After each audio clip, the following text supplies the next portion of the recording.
I'm Nigerian journalist Kemi Olunloyo. Good afternoon. It's Monday, the 8th of July, 2019 in Nigeria.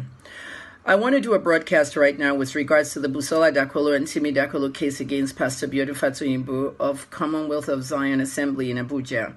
I've been the only journalist in-depth reporting and in-depth investigating this. I am a broadcast journalist, and I specify my work as medical, health, music, and investigative journalism, along with opinion journalism. In this case, investigative journalism is going to merge with opinion, but most of this investigation is going to be 80% investigative journalism, 20% opinion journalism.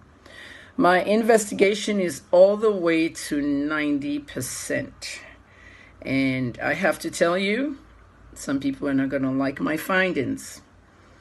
Busola, Dakolo, and Tumishe Oluyede were not raped by Pastor Biodun Fatoyinbo. These are my findings. If you want other findings, you have to go to other journalists or other media houses. If they want to do theirs, they can do theirs. Mine is an independent investigation, and my findings were these two ladies were never raped. Whatever happened between them and Pastor Biodun basically was consensual, if anything happened. I find it very hard to believe them both. I have facts, very disturbing facts that you're going to see. Many of them I've already posted, many videos, many postings. There's still lots more coming. I've interviewed family members from both sides. I've interviewed church members. And now their own church has gotten involved in the investigation. Some pastor in their church called my father and told my father that an Igbo journalist is threatening me. A move to let me stop investigating. The only Igbo journalist that I could imagine that would be threatening me in this case will be Chude.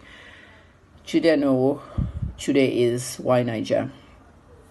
Why would Chude be threatening me? He's not even threatening me. It's a ploy by whoever this pastor is to stop my investigation. And my father was telling me, I don't want you to go to prison again for any pastor cases. I don't want anybody to harm you, blah, blah, blah. There's nobody trying to harm me. I'm not going to prison for anything. I'm doing my job. I specifically did a broadcast yesterday, Sunday, the 7th of July, 2019, telling Pastor Paul Adefarasi of House on the Rock in Lagos to call his pastors to order and tell them not to call my father. Nobody in that church should call my father. Not Pastor Adefarasi, not any of his pastor. This is a very serious investigation. It borders around lies. It borders around adultery, fornication, name it. There's a lot of things involved here.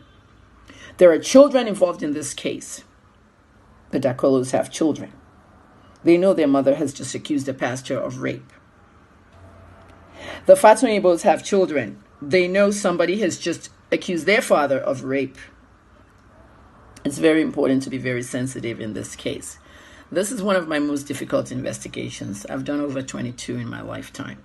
In 25 years of journalism, and this is one of the hardest. It looks even harder than the man that was chopping women in a church in Philadelphia, Pennsylvania, storing them in the freezer and eating them, cooking their bodies whenever he wanted. Some things are very, very hard. I'm not a detective. A detective is a police investigator. An investigative journalist is different. There are journalists that work with police when the investigation's going on. That's us. And then many of these journalists will work with the police department in the Nigerian police force. I'm aware of that because of the IGP monitoring unit. Okay, police prosecutor Umana told me a story about Professor Libari, the professor of University of Port Harcourt that was murdered. One Nation reporter was working alongside them, step by step, to do the investigation. And police, the public, and the media work together in America and Canada in something they call Crime Stoppers. If you have a tip, you call anonymously. And I've given people the anonymous place to put their tip Asian and African News at yahoo.com. All tips anonymous. I protect the source because I'm a journalist. Some people said I didn't protect some source. Tumishi Oluyede is not a source. She's an alleged rape victim. Why Niger did not protect her? They let her speak with her voice. They only protected her face. And they're obligated to protect her. I personally feel that they set her up so that people can hear her. Her friends heard her voice. They knew it was her. So Kemi Olunloyo, a journalist, heard her voice, and now it's like I'm an evil person. No, it's the same thing. Why Niger is responsible for that? Now, at the end of the day, Busola Dakolo lied. I can tell you now, 95.5% that she was not raped by the pastor. If anything happened between them both, she had intercourse with the pastor. Allegedly. I'm even non-affirmative, phrasing it. There are allegations of rape. I say there should be allegations of consensual sex. Of course, I want to talk to the pastor. Everybody's telling me, have you talked to the pastor? How am I going to talk to a pastor that's in seclusion? A pastor that you guys forced off the pulpit? A pastor you're told to step down? Nigerians, wake up. We are smart, but not intelligent. SBNI, my phrase. Give journalists opportunities to do their work. I'm an investigative journalist. I could have interviewed Pastor Fatsonibu way before you guys forced him out of the church. I would suggest that House on the Rock stay out of this investigation because some people are now sending me tips saying that this is a fight between House on the Rock, and COZA. Never heard of anything like this before. Okay, except for the Salvation Ministry versus OPM. Both pastors I've spoken to, both pastors have prayed for me. I am a member of Salvation Ministry. I worship online. But the public is fueling a lot of this stuff. OPM shaded, BM shaded OPM. Is this what we have going on? COZA versus House on the Rock? I hope not, because these houses of God are supposed to be for worship, not for hate. I always say to my fans, be hated, don't hate. Don't hate anybody. I've had a lot of tired days and nights, 15 hours a day working on this case. I'm going to summarize my investigation as soon as Pastor Fatsonibu comes out of seclusion.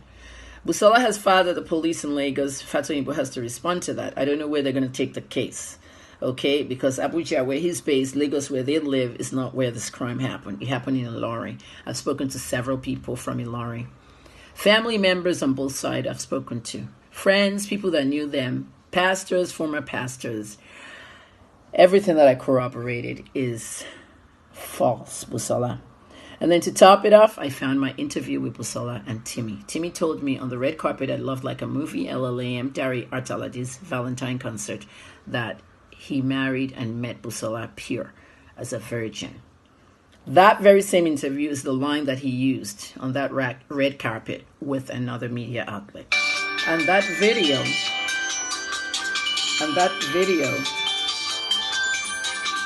I'm sorry. And that video is the video that Timmy archived. It belongs to another media outlet. That media outlet is one of your TV channels that do music and news. I'm not going to tell anybody where it is. They have actually taken it down. I don't know why, maybe at his request, but I also did that interview. And I found the story archive in my blog. My blog was shut down when I went to prison. In fact, it was deleted, and I had to get Google to retrieve it. I was in prison, I told them, so I couldn't sign the agreement at the end of the year. And now I found it. It was done on February 2013. I wrote the story 2/20 after the event, 2/2013. 6 years, and I got the archive. I'm going to post screenshots of the story, and everybody's going to see.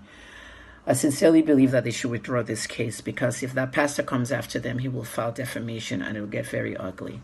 Busola Dakolo and Tumishi Oluyede were not raped. That's my conclusion. And I'll show you all my investigation. Thank you. I'm Kemi Olunloyo.